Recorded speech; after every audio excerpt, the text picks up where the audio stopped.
anaweza kaja kesho kutwa. Sasa chakula tutakula siku ipi? Maana hapa sisi tuna njaa. Ndio tuvumilie. Kesho akija tunaweza tunakuja tunakula. Utakuta sasa hivi upo njiani. Sasa hivi njiani? Sasa hivi njiani, anaweza kaja kesho. Mimi nasema yani yupo njiani, yani bado yupo njiani. Mimi nasema yupo njiani. Yesu atakuja kesho. Yani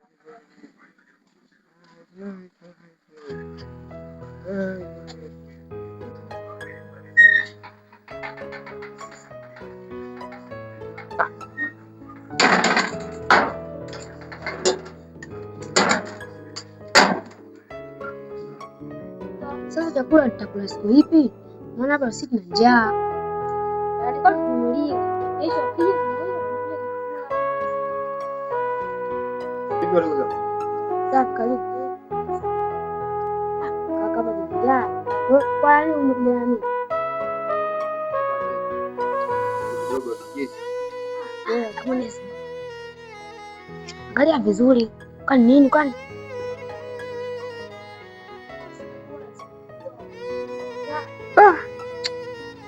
Mngenisubiri mpaka nirudi wadogo zangu. Je, na njaa mwenyewe hapa ungenigawana hata kidogo kidogo.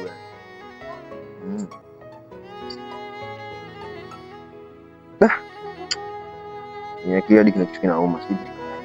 Ila chaishiwa. Ila mpaka baadaye ndio natumia. Shakuwa noma ujue ndugu.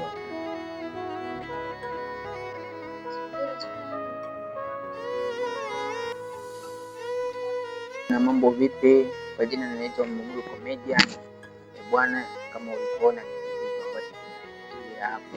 Hicho ni bado hakijakamilika, ni kama kwa hiyo kama ni challenge kwa kama mashabiki wetu naomba muendelee kufuatilia kwa sababu hiyo ni kama challenge, inakuja vitu vizuri. Naomba support yenu kwa sababu sisi kama vijana ambao tunao tafuta hatukipata, kwa hiyo tunaomba pale mnapokosea basi tunajaribu kuambia hapa kwa nini hivi tuweze kujua wapi tunakosea na lakini sana na iko nilichokiona ni kama challenge bado hakijakamilika. Kwa hiyo hivi karibuni tunakuja bwana, ipo na 92 na damani hadi DMX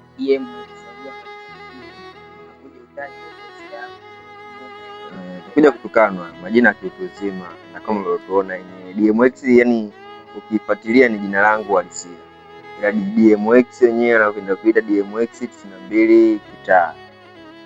Tunapenda kutufuatilia ndugu zetu, kama mnavyotuona tunakuja mdogo mdogo, yani tuna focus kwa mbalimbali kama mnavyotuona netu.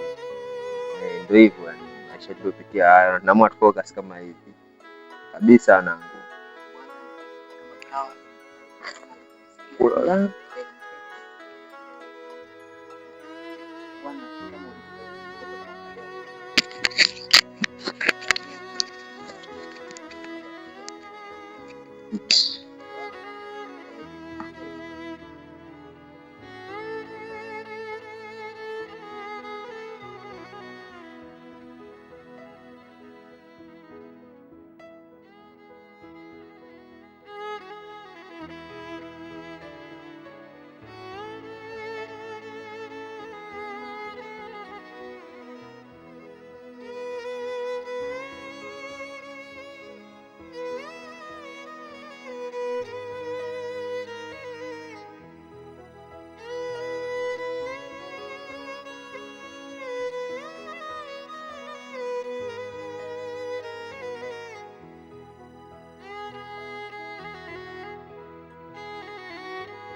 Umeona nini?